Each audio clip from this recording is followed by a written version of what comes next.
All right. We should all be good. Everybody should be able to hear us. What is up, everybody? We're here for a very special stream. Thank you to everybody who's already in chat. If you guys don't have the link, I put it up at the top. We are reacting to Knights of Guinevere, and today I have two very special guests. Edenz, Kev, introduce yourself as we're waiting. All right. Edenz, you can go first. Okay, how we go first? Okay. Yeah, so how y'all doing? I go by Edenz. My friends call me Edenz. I am here to watch a peak pilot with two of my favorite people right now who really appreciate animation. Thank you for having me. Awesome. I can't agree more myself. I am insanely hyped. I can't wait for Dana to traumatize us again. It'll be so much fun. I can't wait. And I got a 3-day weekend, so I'll just be able to fester in this pain and misery for a few days. So I'm very, very excited. I hope everyone in the chat is just as hyped as well. I think there's 2 minutes until it drops, right? Yep. 2 minutes? Yeah. A minute, 20 seconds. All right, there we go. All right, perfect.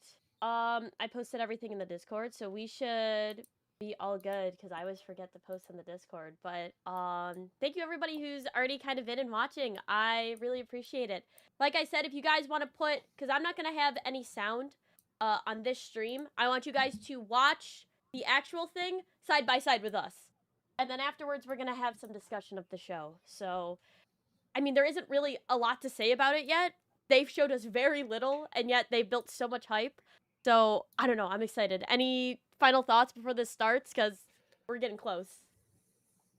Honestly, no. Dana has been so vague. I don't know what to expect. And crazy. Very quickly, $2 super chat from Terrence Matthews. Always good to see you, Chestnut. It's always good to see you too, my friend. Thank you so much for the super chat. Hopefully I can put you on. I have a feeling this is going to be crazy. I got less than 20 seconds on my end. I'm 10 seconds on mine. Yep. All right, I'll refresh when you guys say it's good. All right. I'm at 7, 6. All right. All right. Looks like it's starting. Okay. Yep. Yeah. All right, I got some logo going on right now, so I think it's starting. Yep. Shout out to Glitch Studios. Glitch is just changing the game. It's just so good. Yeah.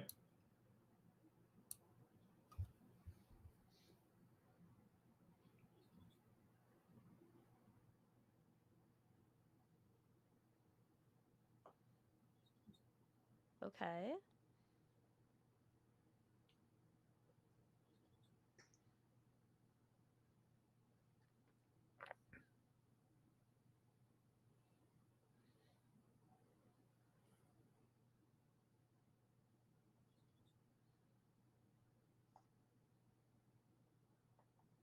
This is already so creepy.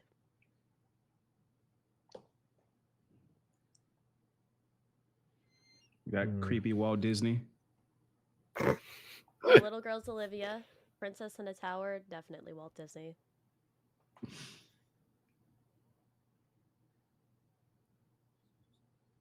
Backgrounds are like kind of insane already. Oh my god.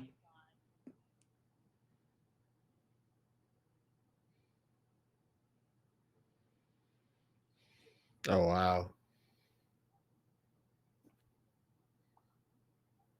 Fireworks, Disney fireworks.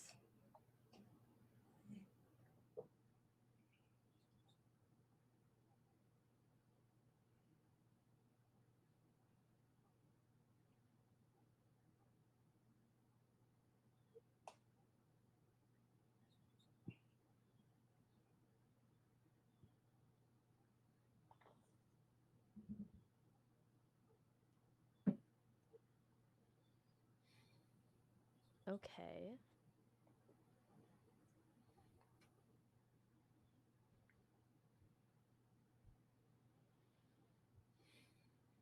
Oh my god. Bro, what?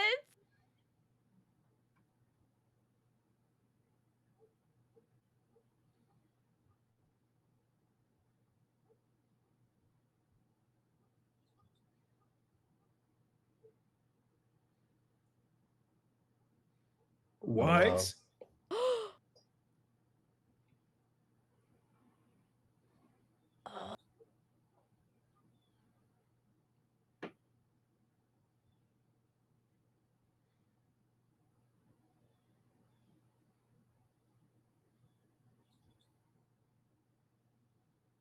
Wow.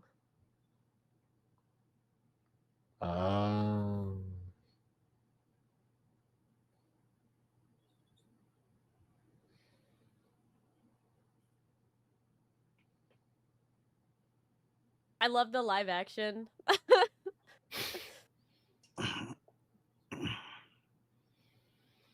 Crazy.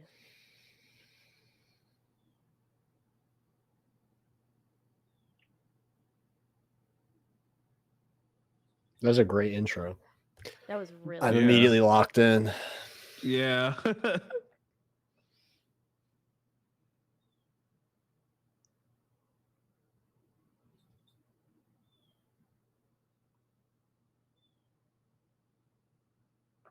I'm assuming these are the two main characters, Andi and Frankie. Actually, it might be. It looks like them, just like younger. Yeah. So I guess they've known each other for a while. Mm-hmm. Yeah, it's definitely them.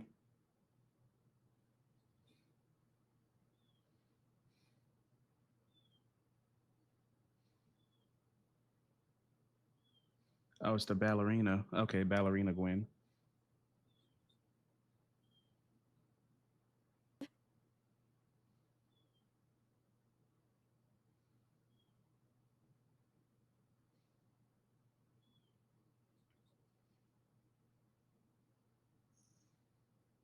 What? What? That made me uncomfortable. What? So do these Gwens have like they're not just androids, they're like actual AIs. Like with Yeah. real human feelings.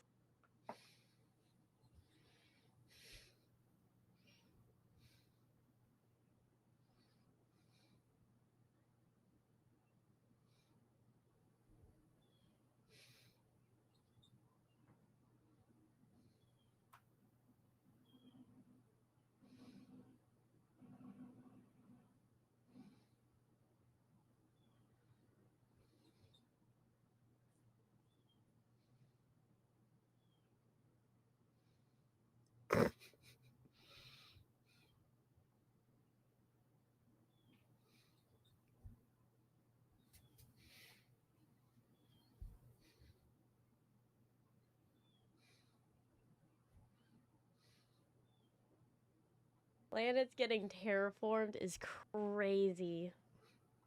Oh, for context, Kev, it's the theme park is in space. That's all we know. Okay.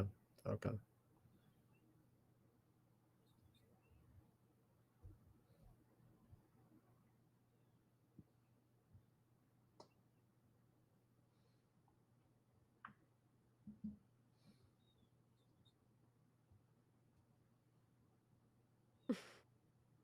Oh man. Oh. Alright, I already love Frankie. Yeah. Yeah, nah, Frankie's awesome.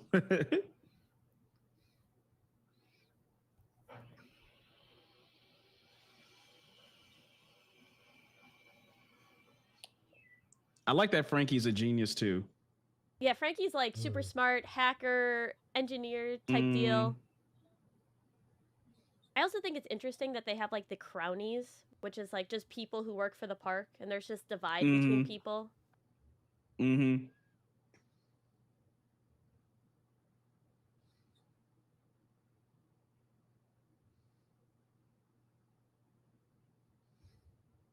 Wait, what? What? Bro, why is Frankie so adorable? already best girl. What? Already best girl.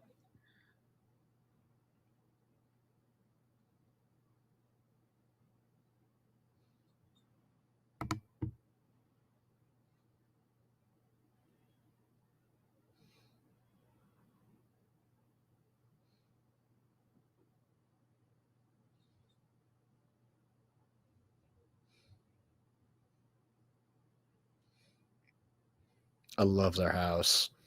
Yeah. It's like in the remains of like the amusement park, so you can tell that there's just been like corporate overlords taking over everything. Environment is destroyed. Yep. There it is. All the factories. It also feels like it's pretty clear that like working here isn't really an option. It's kind of like a means of survival.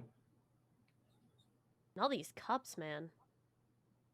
So this amusement park is still like a real thing. Like everybody is still just manufacturing this. Yeah, it feels like this is like the behind the scenes, like the real dark side of the amusement park, whereas people who probably come for fun don't see this side of it.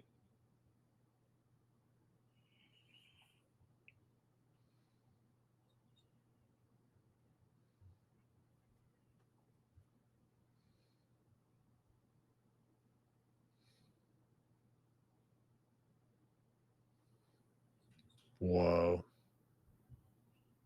Crazy.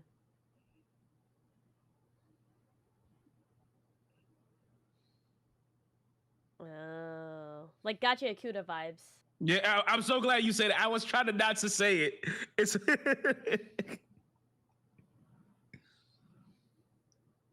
oh my god, his eye.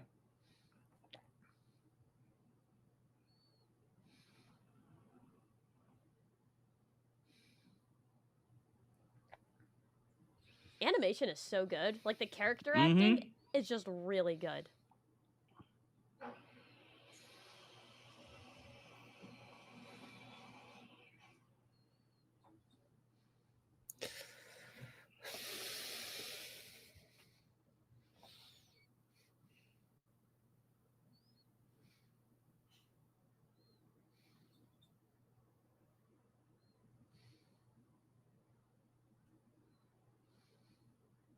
Oh, it's the Gwen that got away. Oh.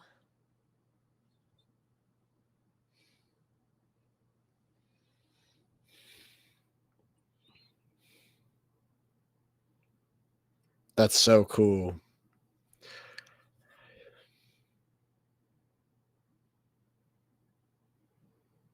A full Guinevere, bruh.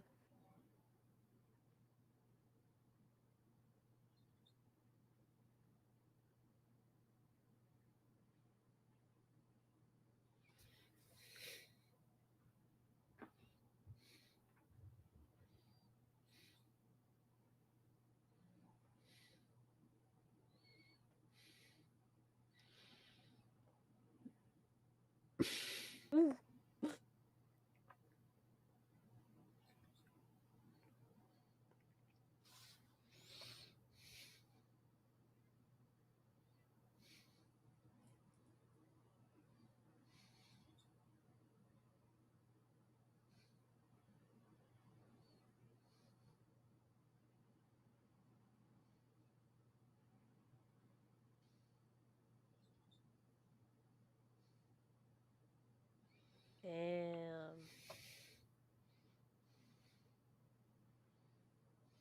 Oh, it's the. Oh my god, is that the princess? Oh my I guess god. so. Oh. Oh. Probably that little girl from earlier. Yeah. The little girl is the princess. So it's a Olivia. Oh my god, Oh. she's older. Oh, it is Olivia. Okay. Wow. She's so old. There is some sick.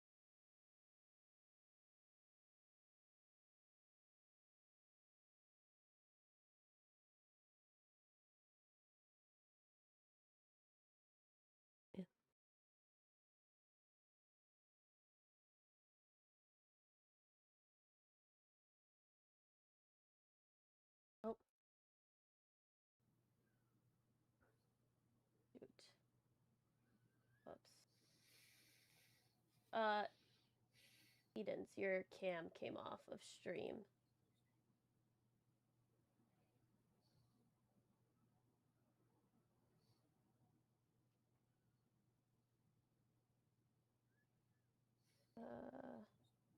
No, everything went.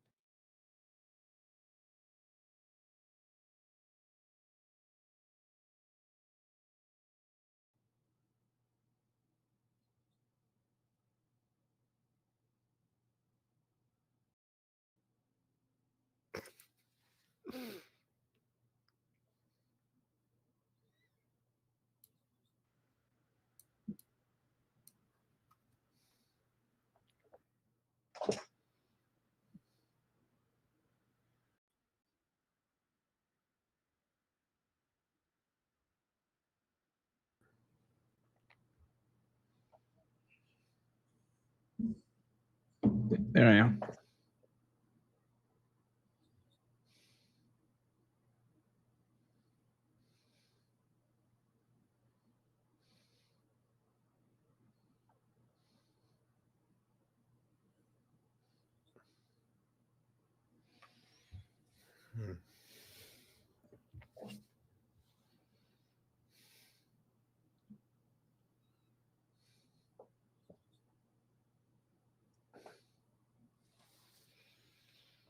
All right, hallucinations. We love that. I didn't even think of that.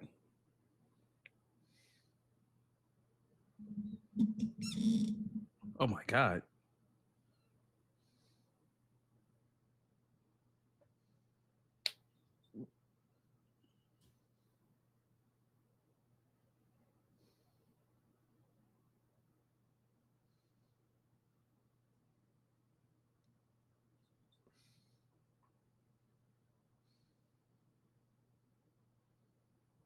What the? Uh-oh.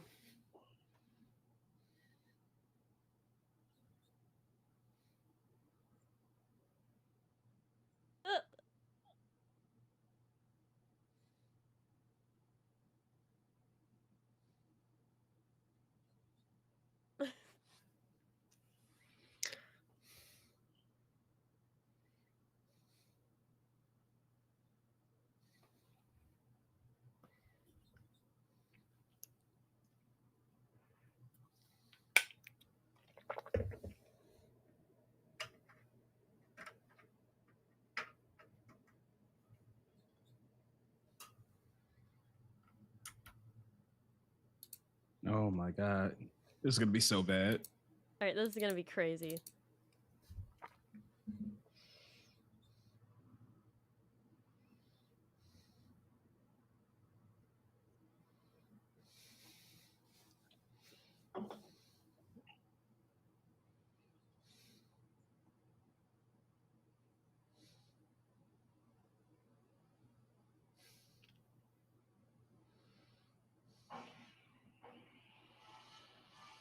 I love Frankie.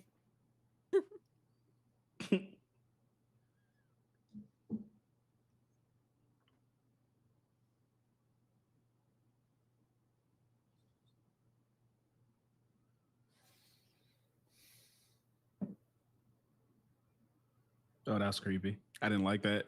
I didn't like that.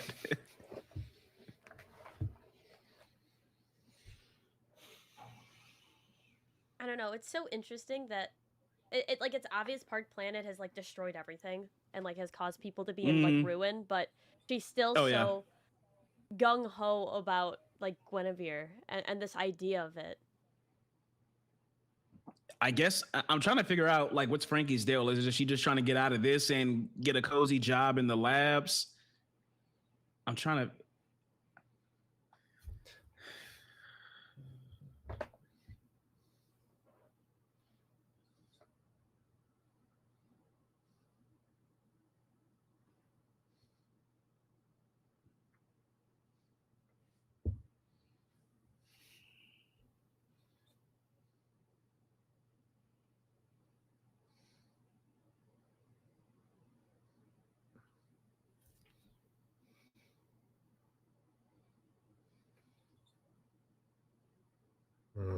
Damn.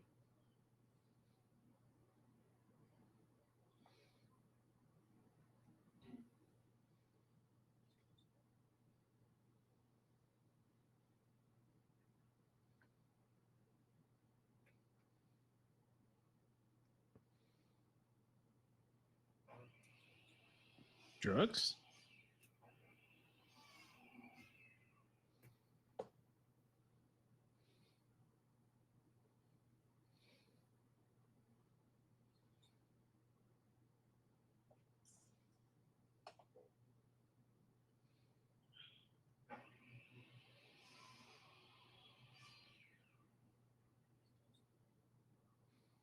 Oh my gosh.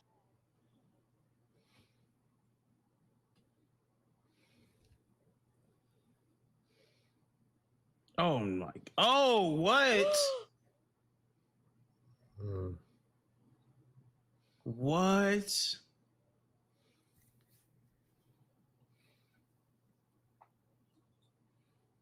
Oh my god.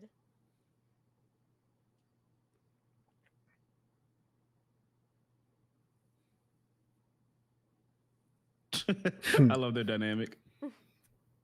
Their dynamic is really good.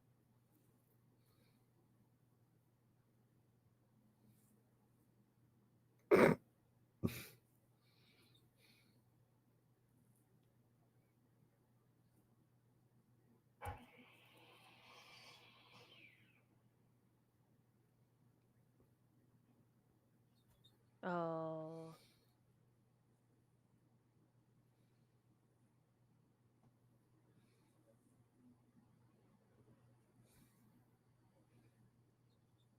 Uh,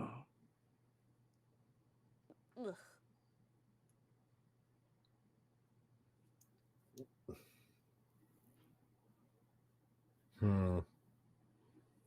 Okay.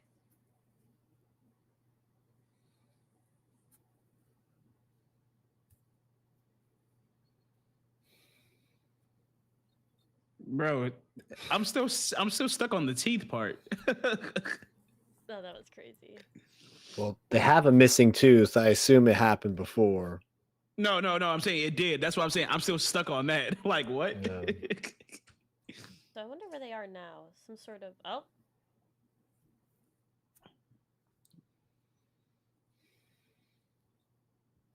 Interesting.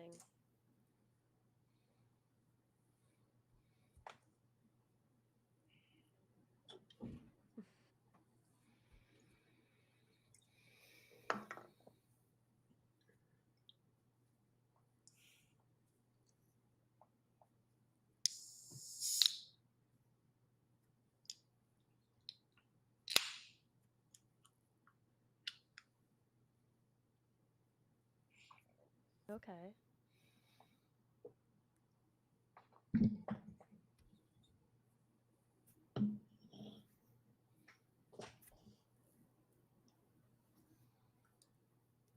It's just so creepy.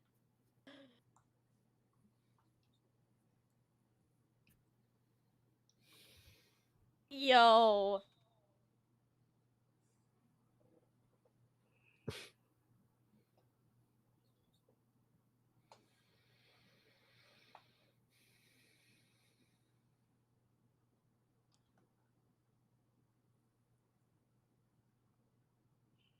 Whoa.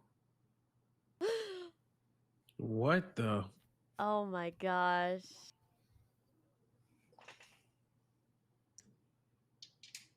These look crazy.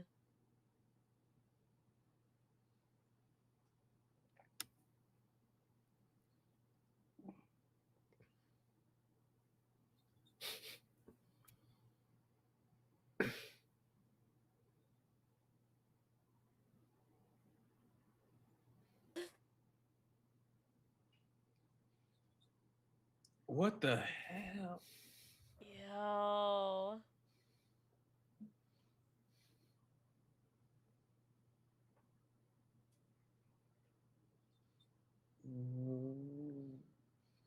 What? Oh my god, this is so creepy.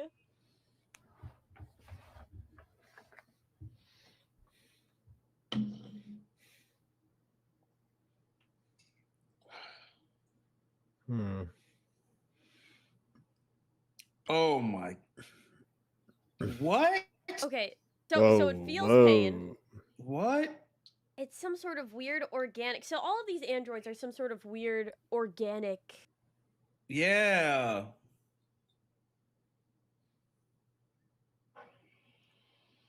Yo, what is happening right now?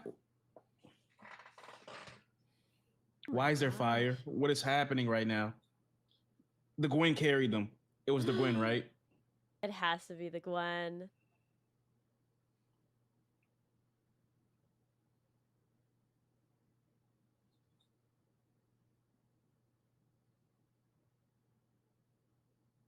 What is happening? Bro, they...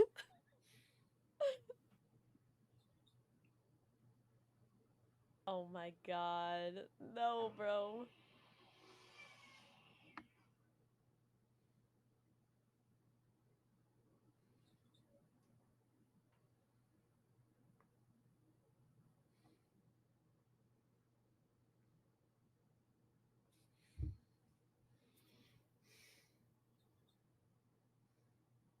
What?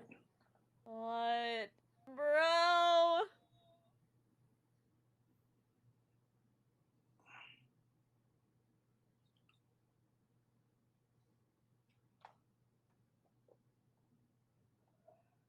Oh my god, bruh. And then you just drop? What happened? I don't know. Yep. It got cooked. Oh my god. What happened, yo?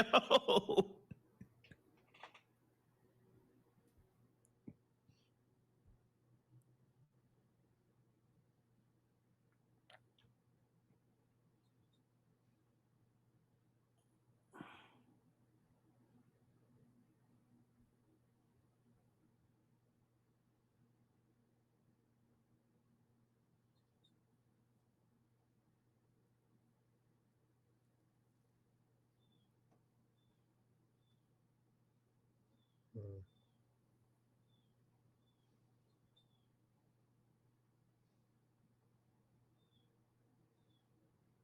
Oh, what? Oh, no. Interesting.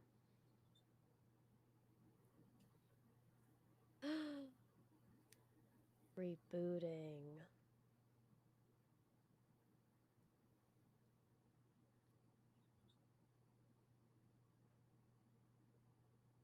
Oh, it's the same one. What? was a Oh, banger. how can you stop there? No! What? No! How dare you already show me the merch? Come on, man. Yo, I love this art. Oh my god, this was so peak. What? Wow. What? Hey, I'm right there with you, Kev. I'm right there with you. Oh my god, holy peak.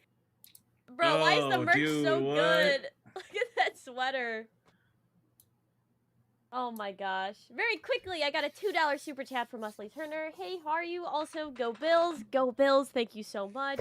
And then a $10 super chat from Maro Maros. Thank you so much, Maro. Said time for peak.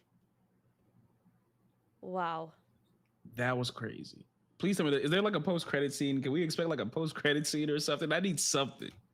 What? No, What? bro. That was It it. seems like no. Seems like no. Yeah. Oh, what? That was really great. Wow. I thoroughly enjoyed that.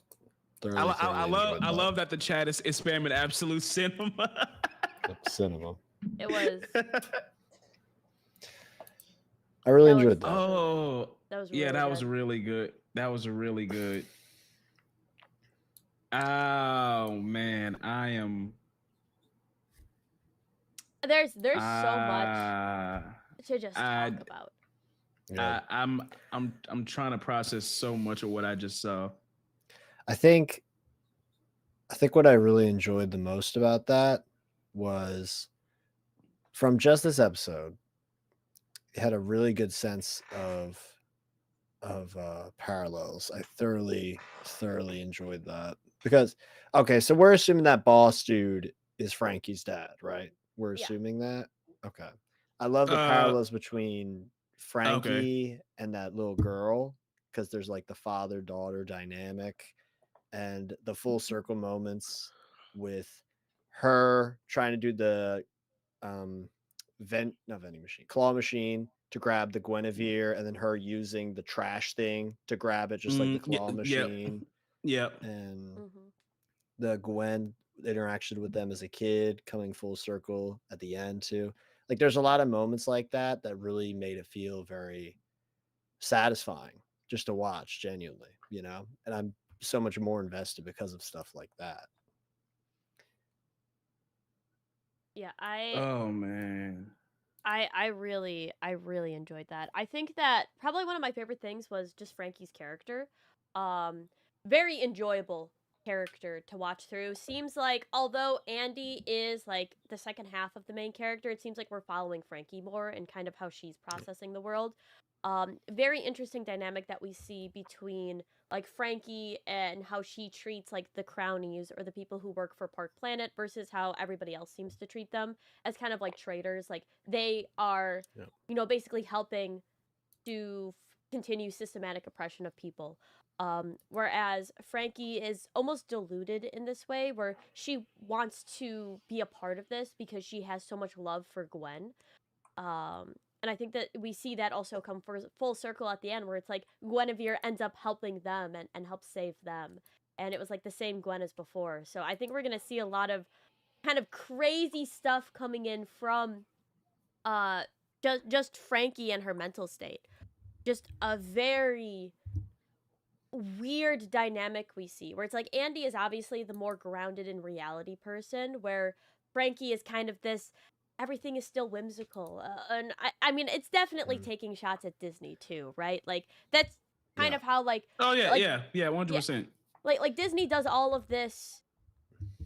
It has so much cool whimsical stuff. You go to Disney World and it's great, and then you see them do terrible things, and it's like sometimes you're like, man, I'd love to work there, right? But sometimes they do stuff that's bad for the environment, or sometimes they you know even recently with politics, like there's been some discussion about that, about like censorship, and it's like you see like from this one hand like the very practical sense of I need a job to survive, and the other hand is like this is so whimsical and magical, and it's like both of those are kind of diluted in this reality, and you can see kind of how Dana Terrace is working through a lot of things within this story. It's very well done.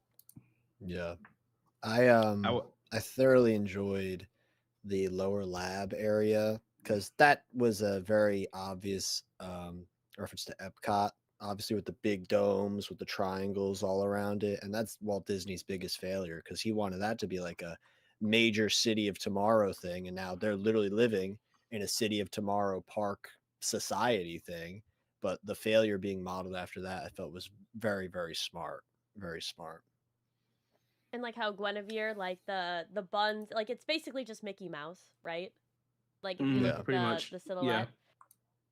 Even yeah, people in the pretty comments like much. glad the pilot took its time, didn't rush into everything, and the dynamic between the two main characters are really good. I agree. I mean, I think Andi and Frankie are very enjoyable. They work very well together, and their personalities mesh very well, which I think made it even more enjoyable to watch. Um, Hmm. I there's just a lot, especially with like the world and like that little girl, where it's like Yeah, obviously like the yeah. Walt Disney stand was like everything could be like this is all yours, and it's like I don't know. There's yeah, also this weird thing where it's like she really likes that one Guinevere for some reason a Yeah. lot. So so the thing why I was so blown away by her being this like very elderly woman that's like in her bed looking like she's really close to her deathbed at this point.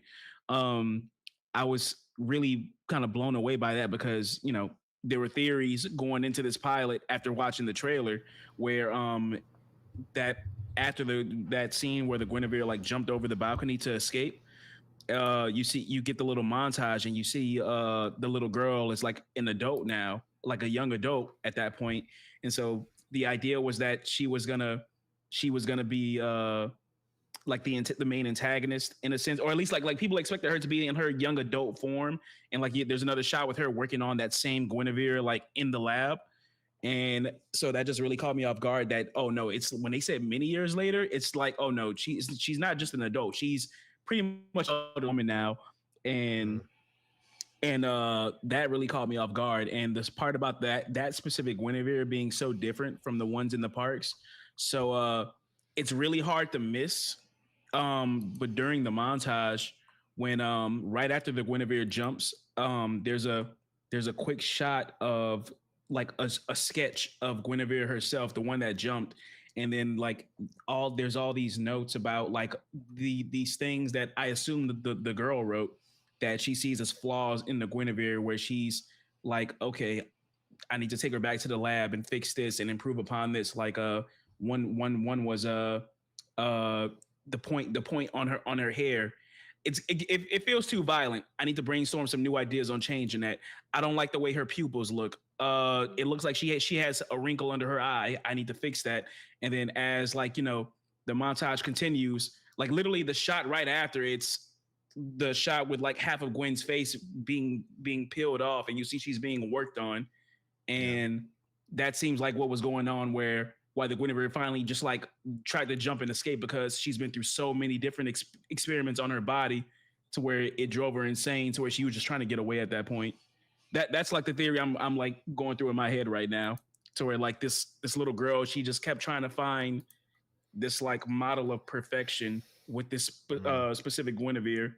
And which is why she's still so obsessed with like getting it even and now when she's like an elderly woman. Yeah, I also think it's interesting that she is so old, because, like, especially from the pilot, you would expect, like, kind of her, Frankie, and Andi to kind of be around this, like, the same age, like, even if it was, like, a bit ago. But it seems like this Guinevere has been lost for a while then. Either that, or there's some other factor that's, like, kind of aging her.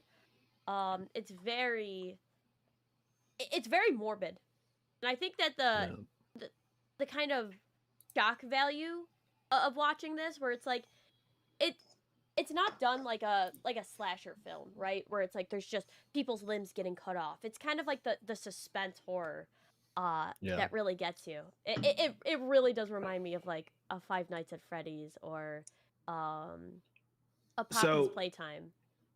It's funny that you say a slasher film, because the montage also kind of hints to that, where there was some kind of incident at the park where apparently there was some random guy that attacked the Guinevere with like what looks like I don't know the actual name of the tool, but like some like bush cutters or tree cutters, and he might have cut off like the Gwen's hand or whatever. But like, yeah, that was a part of the montage. Like, go back and look at how crazy that montage is, and there's so much stuff that they just throw in your face that you don't have time to process. But it implies like, yeah, some bad stuff happened at the park, and it's like, okay, we got to like wipe that clean. I'm like, there's so much to unpack. And I'm trying to just figure out like where it starts right now. Like, even in the scenes where it's like you see people spray painting over all the Guineveres, like clearly people don't like this. But I'm trying to figure out if that's like at the park itself. That's what I'm trying to figure out right now, or if that's like outside of the park. What, the spray painted stuff? Yeah, like the spray painted posters, the metro train. Outside. Right. From what because there's also a really interesting comment that we're gonna have to get to as well. But from what I'm able to gather, the parks, there's like multiple parks and there's multiple areas that are getting like terraformed. And when they brought that up, I'm like, okay, so they're like expanding rapidly. We don't really know what portion of society is actually able to go to these parks, but they've basically taken over everything. So I would assume it'd be like the ultra rich, the bourgeoisie, basically, right? It's like an archipelago. Yeah, where it's like you have like these areas where there's like the ultra rich, and then at the bottom there's kind of just like the proletariat, the poor, the forgotten about, and like they're the ones who are like creating all of the merchandise, and like they're obviously not living a good life. They're living these lives completely subservient to these companies, which I mean is just great social commentary. In the comments, Chrysalis said a very interesting question: when will King Arthur's robot appear, since Guinevere is technically King Arthur's wife? Within like fairy tale. That's cooking. Pretty interesting. Yeah, like really what I would love is if that Disney guy is named Arthur something. That would be peak. I think that would really like cement that, and maybe that would mean, because we still don't know obviously the backstory behind like what happened to that girl. Why is she so sad at the beginning? Like, what was that thing that happened? Maybe Guinevere is like based off of that girl's maternal figure, or the wife of the Disney guy, because it seems like they might not fully be related. It's like, you're here now, there's also that implication. I don't know, there's a lot of mystery going into that, and around that character in general. And or something I wanted to say earlier. Oh, it was on why that girl's like so obsessed with this one Guinevere. I think it's also because like she was handed like literally everything, everything. You know, her entire life was given to her on a silver platter, and then this one thing doesn't go her way. And she's probably like, I need this back. I need to fix this. I need to figure out why this thing didn't want me when I'm able to have everything I want all the time. That could easily, I think, be a fold to that, you know? Mm. I think she's gonna be a really interesting character as time goes on when we really get to kind of see like a little bit more kind of just into her psyche. Like we didn't get a lot of Olivia was the character's name, but I think we're going to maybe Okay. see some of the pressures that her father placed on her. I agree. As well as kind of like, I mean, she's obviously very sick, so who's running the park? Like who's actually in control? Like is she really controlling everything, or is she just kind of this byproduct? A part of me is wondering if because I believe her name was Olivia. A part of me is wondering if like she's so Oh, one second. Because sorry. Now we see you. You're back. Sorry. For some reason I went offline. Yeah. My whole thing went offline for like 2 seconds and kicked you both out. Oh. That's all good. Oh. Oh, Edenz, you're out again. I mean, I can hear you on the disc. If you just want to pop back in really quickly. Sorry about that. I don't know what happened. me. Yep, back on. All right, you're good. All right, cool. Keep going. Sorry about that. No, you're good. So I was saying that the girl Olivia, the little girl at the start, I was saying I'm wondering if like her obsession with the Guinevere has something to maybe do with like her mother, if something happened with her mother, and that's why she's so obsessed about trying to fix this Guinevere because something happened with her mother, and then like we saw her as an elderly woman where she was like, I can fix her. I still can do it. And, you know, she said it as a little girl, but you see, she's clearly still obsessed as an elderly woman. So I'm wondering if that was like some attachment from like something involving her mother as a child that she never got over, some kind of trauma. Because you clearly see when in the beginning as a little girl, like this park means nothing to her. Her eyes look soulless. This like her dad is giving her from what it looks like to be the world, and she just doesn't care. Yeah. So like that's kind of where my head is at right now. I'm very interested to see like I think for her, she needs like control, obviously, over the uncontrollable. Because she can have the entire like most like flourishing rich thing in this entire world, but again, she just needs one thing that was like somewhat out of her element. It's very interesting. It's very interesting. The other thing that I think we got to talk about is this blue sickness that seems to be infecting everyone. From what I'm able to gather, these animatronics, which they're basically just it's Five Nights at Freddy's, right? So these animatronics are powered by like this blue substance that seems to not only, you know what I mean, affect people, but also just like even just working with the substance. So like not just the pollution, I should say, is affecting people. This substance is affecting even those who are just working on the robots. It's literally a disease. This park that is just seeping through to every layer of the world, and it's pretty good. It's a pretty good allegory. I really liked how the ocean was constantly like oily and disgusting, and it seemed as though it's not just like coughing it, but the ship, like the head of the ship, he had it in a little vial. Like this stuff is worth a lot of money, but people could. I'm assuming it's the same thing. People are just coughing and hacking up as they're dying. So maybe it's like so worthwhile because it's only accessible if like people die. Maybe that's obviously morbid, but I mean this whole show had the main character drugged by her intestines in like minute 2. So I mean I could obviously see it going to a very gory direction from that point of view. I don't know.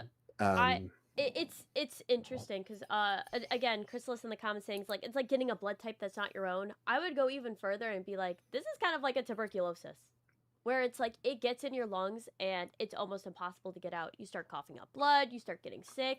It's contagious, like because the pollution is so around. Like this stuff is deadly, and we kind of see that it's like even the short exposure that we would assume Andi has, like Andi doesn't look like she's been working there for very long, ends up getting fired. Like, she's already having those effects from working on it. So, it's pretty interesting. I am curious though, because there was that one guy that she was talking to, the one that like spat on her shoe.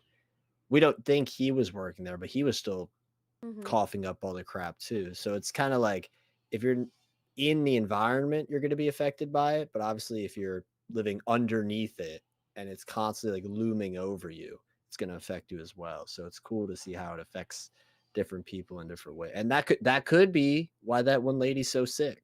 We don't know how old she is, so maybe she's not actually like 80 something years old. Maybe she's actually like 30 or 40, but she's just so messed up from living in this from place all the whole exposure. time. And like you saw all those tubes connected to her, like yeah. I can see that. Oh, okay. Okay, sorry, I just had a little what if the tubes are literally even like the blue gunk? What if that's in the tubes too? And they're like, this is surely gonna help her, but it's just making her worse and worse. That could be crazy too. I'm not gonna lie. I think you're spitting. I was actually thinking that like this blue substance, whatever it is, it's weird. It's very weird because it almost looks like he's like smoking it in his pipe. Like it's like a drug. It powers the androids. It's a byproduct and a toxin, like all in one. Like it's literally like blue goop that's just killing everybody. So interesting. You know what? Okay, so I'm gonna nerd out a little bit right now. All right. I was gonna say this earlier, but now that we're talking about this too, it kind of adds to my comparison. This is giving crazy Final Fantasy VII vibes. Absolutely insane vibes. The upper class is literally on the top, throwing their garbage down to the bottom class. All the people work. So in Final Fantasy VII's case, it's Shinra. All the people work for Shinra, and Shinra affects their environment. Instead of a blue thing, they have a green thing.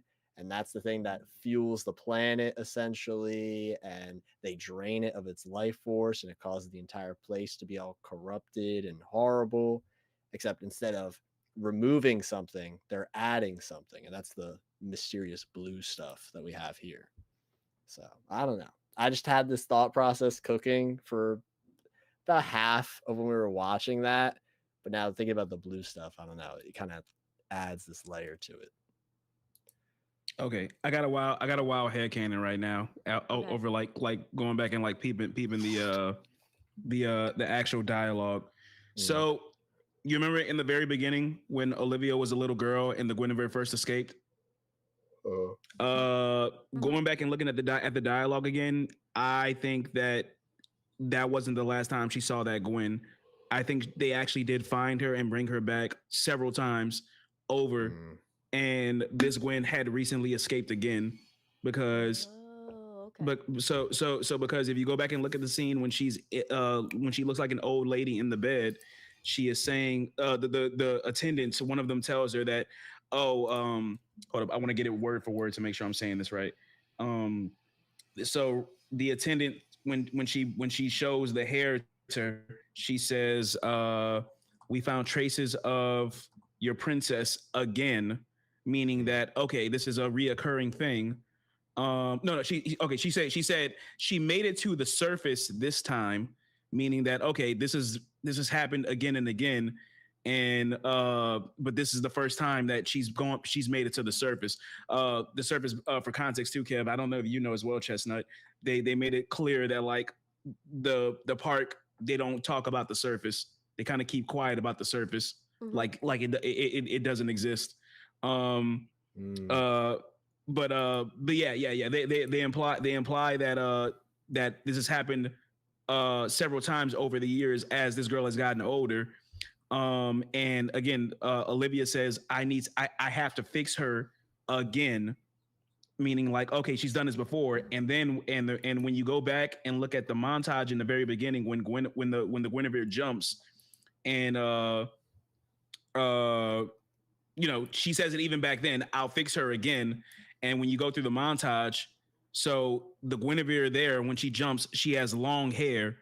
But during the montage, there's a quick shot when she's clearly being experimented on in the lab by a seemingly older Olivia, if not like not fully adult, but not the tiny little girl at the beginning.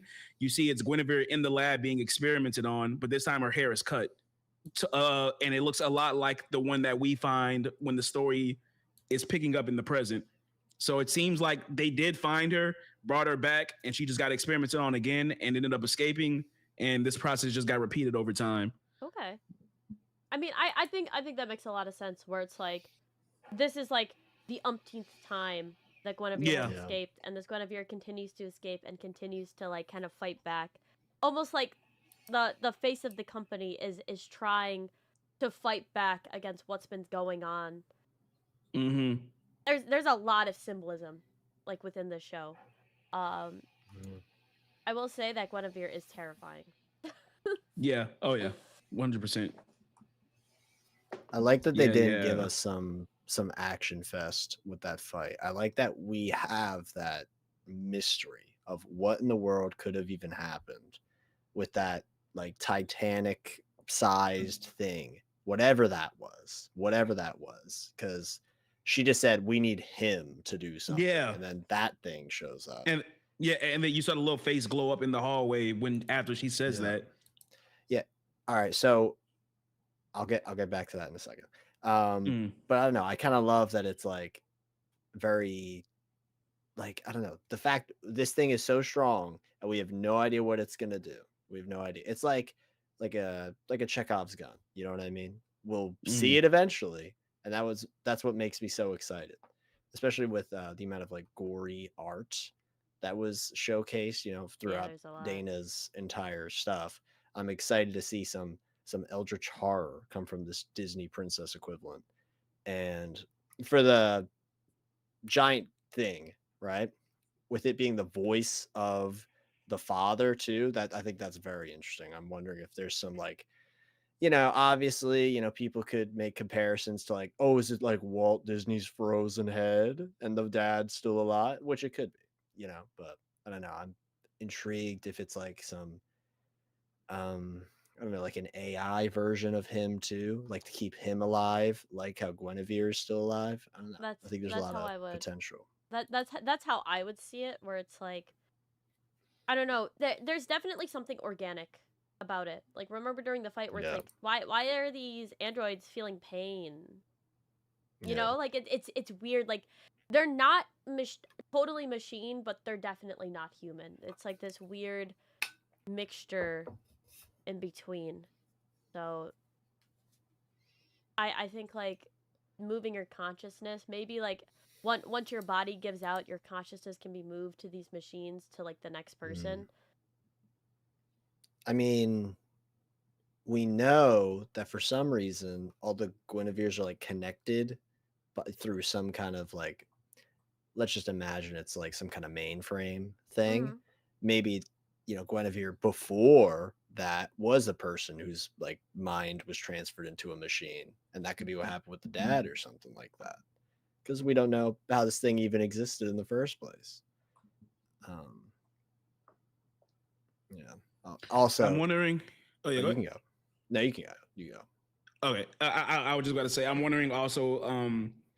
I assume where we were was like the main park, but I'm wondering if we're gonna go to the other ones, like, because again, it's kind of easy to miss. You got to really stop and look at it, but it's that wide shot of the planet and all the parks being like towering over the planet itself, and it's kind of like an archipelago where it's like there are different towers of these smaller parks in comparison to the main one, or at least they look smaller, but they're out in the distance. So it's hard to tell if they're the same size.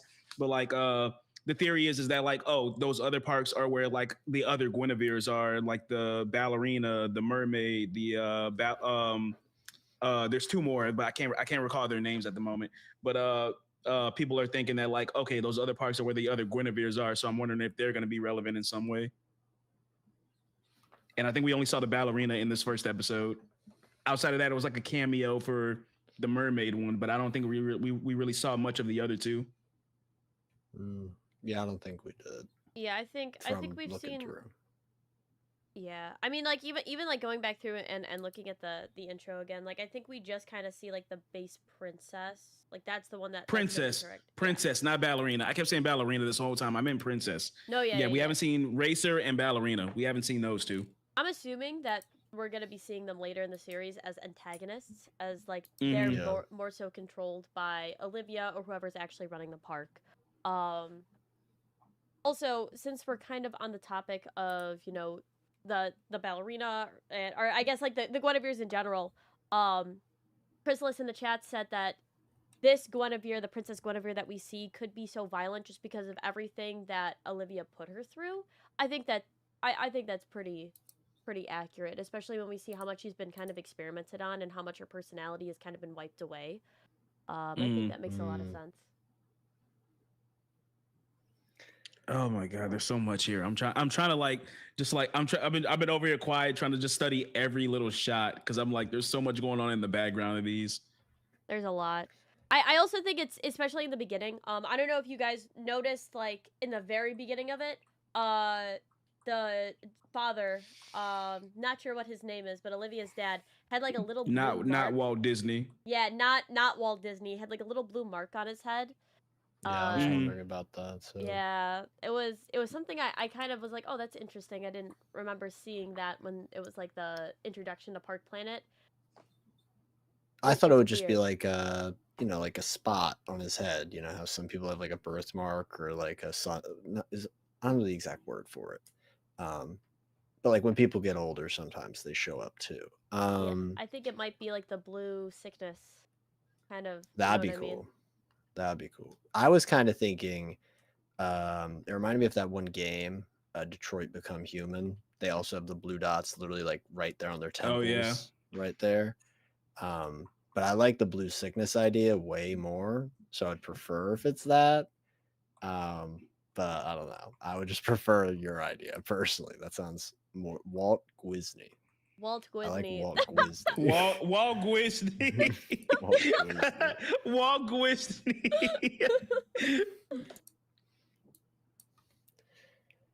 There's a lot. Like honestly, you could probably go back through and like analyze every single portion of this. And there's just so much. But what I really appreciate about stuff like this is obviously we're like theorizing and all that stuff, but completely, even if we didn't talk about the theories, right? Because we're obviously invested, right? The story itself was very good. The world building was really cool. And the character writing was really good. So overall, I was incredibly impressed and excited for the future, you know? No, I agree. I think that this had great writing. I think the characters were really interesting. I think the world building kind of set itself apart. It didn't feel like a pilot. It felt like an episode 1. And I like that it felt like an episode 1 because I didn't need a pilot episode basically saying like, oh, we're trying to get the show off the ground. This is the episode 1 of the show. We're going to make more. Pilot for namesake only. And I like that because it didn't feel rushed. It didn't feel like it was trying to sell me the show, and then in the next episodes, it's going to kind of have to slow it down. Like, it feels like this is episode 1, we're making more. And I love that, because now I can kind of sit and digest it. Yeah. I love that that scene that we saw in, like, the original trailer from, like, months ago with Gwen on, like, the lab thing. Like, we didn't even see that. That was, like, the major thing I remembered. Yeah, we didn't see that. Like, the little fairy tale laying in the bed and the like some Snow White thing. Yeah, and we didn't even get that. So that, that has me excited. Like, how are they gonna react when she starts freaking out and going crazy? I'm just because that was probably Andi. I'm assuming, you know what I mean? Because she's done this thing. Yeah, so we already got maybe some sneak peeks for episode 2. I got one more theory. All right, I got go one more ahead. theory. I'm kind of feeling like, and I'm so obsessed with like whatever is going on with Olivia, but I'm starting to think. I said something about the mom. Man, maybe this is also going to be connected to that somehow, but I'm also thinking that like she was so obsessed with this Guinevere because she was trying to make it her savior. Now, savior in what sense? I don't know. Maybe she just didn't want to be alone, and she feels alone without this Guinevere, because the very beginning of the thing starts with her like giving the monologue about there was a princess that lived in a tall tower, ran by like that was surrounded by machines that ran on blood and fear, and she makes a specific comment about the princess pretending she wasn't scared. So she's saying she was terrified here, like just being here. And I guess like the Guinevere was the only thing she actually like had some attachment to. So maybe she feels terrified without this Guinevere around, which is why she's so like desperate for it. But yeah, that's just something else. Again, I'm spitballing stuff right now as I'm going through these scenes. No, I think that the beginning scene, even though like at first you think it's for the little girl, and then you're like, oh, it's for Guinevere. I think you're right, where it's kind of maybe for both. You know what I mean? Where it's like both of these characters are stuck in a situation they don't want to be in, and it's just kind of unfortunate. Yeah, I'm curious to see why she's staying in such a situation for the most. I mean, if you're like the richest person in the entire world, why are you just there? You know what I mean? Yeah. I think she's gonna be a crazy character when we start getting more info on her. Like, I think people are gonna be like, oh shit. Like, she's just one of those like sleeper characters that you're like, yeah, she's the villain, but is she the villain? Like, is she just the victim of circumstance, even though she's benefiting from a system? Just something unwell. Something I would love for them to do. So like there was a theory that that if the dad was already like long gone and dead, that like he would be still around in like some form of like AI related thing or something like that. And so it's a really old theory. I don't know if y'all have ever heard of it, but like that old theory that like, oh, Disney has like Walt Disney, like the Disney company has like Walt Disney's brain like locked in a freezer somewhere. So I would find that very funny if they like incorporated that somehow to where like, oh yeah, no, the dad, his presence is still felt. It's still around. So maybe that's why she feels so trapped. Why she feel like she can't just go away. Could be. That would be really cool. That'd be really cool. It would be like Mr. House from Fallout. Well, yeah, that's way better comparison, probably. Yeah. Yeah. But I mean, I guess let's give our final rating of this pilot. To me, it's a 10 out of 10. It's just goated. I came up with like 9 theories in my head on the spot, so it's got to be a 10 out of 10. If I didn't care, I wouldn't have all these ideas going through my head. It's a 10 out of 10. Yeah, that's honestly, like I said earlier, like without even the theories and stuff like that, the writing, and especially what I said earlier, like the script was so strong, not just with the characterization and the world building, but the parallels. Like I said, they didn't need to do that, but it made it feel a lot more like full circle and satisfying. And like you said, Chestnut, it felt like an episode 1 versus being a pilot, and I really appreciated that because it felt very confident in itself. And I think we can all agree that we want to see more, as well as many other people. So yeah, I would also give it a 10. I would also do that. 100%. Perfect. Shout out to Glitch Studio, like another banger. Banger. Just amazing. But I think we'll end this here so that we can go and make videos by ourselves if we want to. Thank you guys so much for watching. I appreciate everybody who was in the chat. I will probably be dropping a video on this at some time. Also, you guys got to send me your links because I got to go put them in the thing. Will do. I got you. I will be putting their links to their channels in the description. Please, please, please follow these 2 wonderful creators. Thank you so much, Kev and Edenz. This was great. We'll have to do this again for episode 2. Absolutely. Oh yeah, 100%. Absolutely. But I'm fiending for episode 2. I know. But all right, then that's it for today. Thank you guys so much, and we will see you guys next time. Peace, peace.